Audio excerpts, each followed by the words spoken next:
વતન ચોરવાડ પહોંચ્યા અંબાણી પરિવારના અનંત અંબાણી અને રાધિકા પણ હાજર રહ્યા હતા। અનંત અંબાણીએ ચોરવાડ વાસીઓને સંબોધ્યા હતા અને ચોરવાડ અને કુકસવાડા સમસ્ત ગામ લોકોનો જમણવાર કાર્યક્રમ યોજાયો હતો। સમગ્ર વાત કરીએ તો અંબાણી પરિવારના મુકેશ અંબાણીના પુત્ર અનંત અંબાણી અને રાધિકા મર્ચન્ટ અને દાદી કોકિલાબેન અંબાણી પોતાના વતન ચોરવાડ ખાતે આવી પહોંચ્યા હતા। ચોરવાડ સહિત આસપાસના ગ્રામજનો બોડી સંખ્યામાં હાજર રહ્યા હતા અને ભવ્ય સ્વાગત કર્યું હતું। ચોરવાડ ખાતે આવેલા ચૂડ ભવાની માતાના મંદિરે દર્શન કરી આરતીમાં પરિવાર જોડાયો હતો। અંબાણી પરિવારના વરરાજા અનંત અંબાણી અને ગ્રામજનોને સંબોધન કરતા કહ્યું હતું કે ચોરવાડ ગામેથી મારા દાદા ધીરુભાઈ અંબાણીની પ્રેરણાથી બીજા 10 ધીરુભાઈ અંબાણી ઉભા થવા જોઈએ। ચોરવાડ ખાતે આવેલા ધીરુભાઈ અંબાણીના જૂના મકાનમાં જ અંબાણી પરિવાર રોકાયેલા હતા। રાત્રે ચોરવાડ અને કુકસવાડા ગામ સમસ્ત ભોજન સમારોહ રાખવામાં આવ્યો હતો। રાત્રે ભવાની માતાજીના મંદિર સામેના મેદાનમાં લોક ડાયરાનું આયોજન કરવામાં આવ્યું હતું, જેમાં કીર્તિદાન ગઢવી સહિતના કલાકારોએ ભજન અને લોકગીતની રમઝટ બોલાવી હતી। જૂનાગઢના સાંસદ રાજેશભાઈ ચુડાસમા, સોમનાથના ધારાસભ્ય વિમલભાઈ ચુડાસમા સહિતના આગેવાનો પદાધિકારીઓ સમગ્ર કાર્યક્રમમાં ઉપસ્થિત રહ્યા હતા। જામનગર ખાતે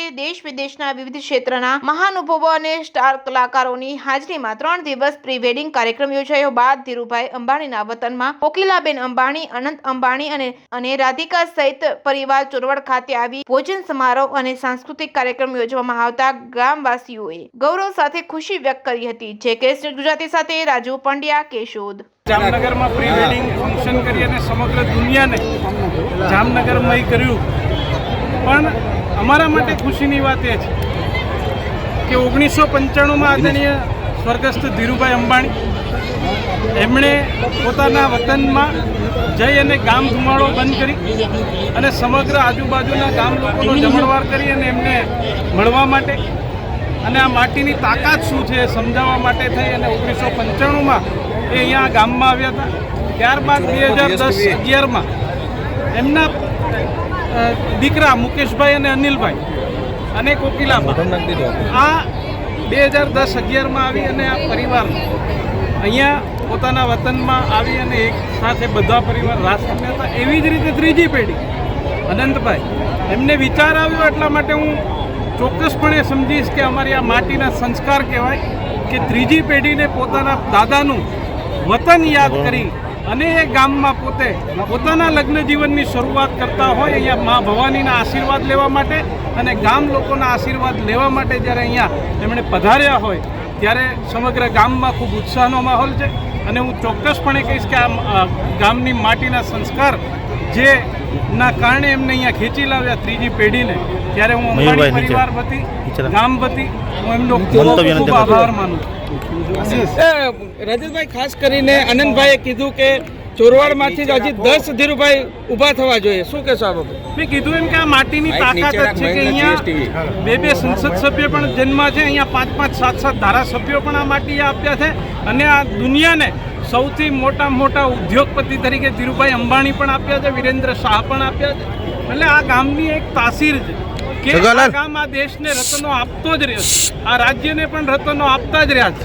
એમ આવનારા સમયમાં ધીરુભાઈ જેવા અનેક આ ગામમાંથી જન્મ લઈએ અને વહેલી તકે બીજા પણ ધીરુભાઈની રાહે ચલે એવા માટે એમની એક આશા હતી અને હું ભગવાનની માતાજીને પ્રાર્થના કરી કે અનંતભાઈની આશા એ વહેલી સાંભળી।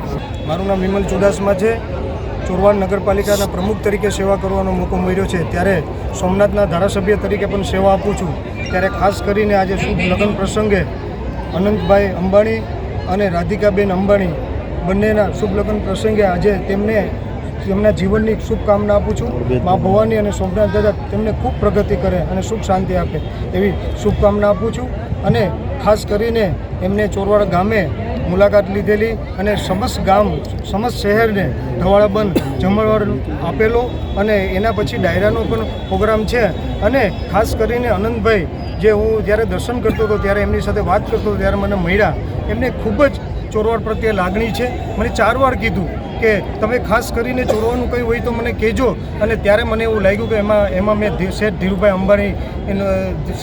અંબાણી જે હતા એ એમના પૌત્રમાં મેં જોવા મળ્યું કે એ ધીરુભાઈ અંબાણી જેમ જે પદ્ધતિથી કામ કરતા હતા અને જે પદ્ધતિથી ચોરવાડ ગામ માટે, જે ચોરવાડ શહેર માટે લાગણી હતી અને પોતાનું પરિવાર સમજીને જે લાગણી વ્યક્ત કરતા હતા અને લાગણીથી જે પણ જાતા ગમે ત્યારે મુંબઈ ક્યારે ને ખબર પડે કે ચોરવાડથી આવ્યા છે એટલે તાત્કાલિક જે એમની કોઈ પણ મિટિંગ મૂકીને તાત્કાલિક તેમને લેવા જતા અને એમને શું કામ છે, ચોરવાડમાં કંઈ તકલીફ નથી, ચોરવાડમાં જે પણ કરવું પડે એ તટસ્થ રીતે કહેજો. એવું જ આજે આનંદભાઈએ મને ખુદ કીધું કે તમે ચોરવાડ નગરપાલિકાના પ્રમુખ તરીકે સેવા આપો છો, કંઈ પણ હોય તો તાત્કાલિક મને કહેજો. એમને મારા નંબર લીધા, એમને ખુદના મને નંબર આપ્યા. આની પહેલાં પણ હું સપ્તાહમાં જયેલો મુંબઈ ત્યાં એન્ટિલામાં, ત્યારે પણ અમે સાથે એક પરિવાર જેમ રહ્યા અને ખાસ કરીને હંમેશા અંબાણી પરિવારનો મારી ઉપર આશીર્વાદ રહ્યો છે, ચોરવાડ શહેર ઉપર આશીર્વાદ રહ્યો છે.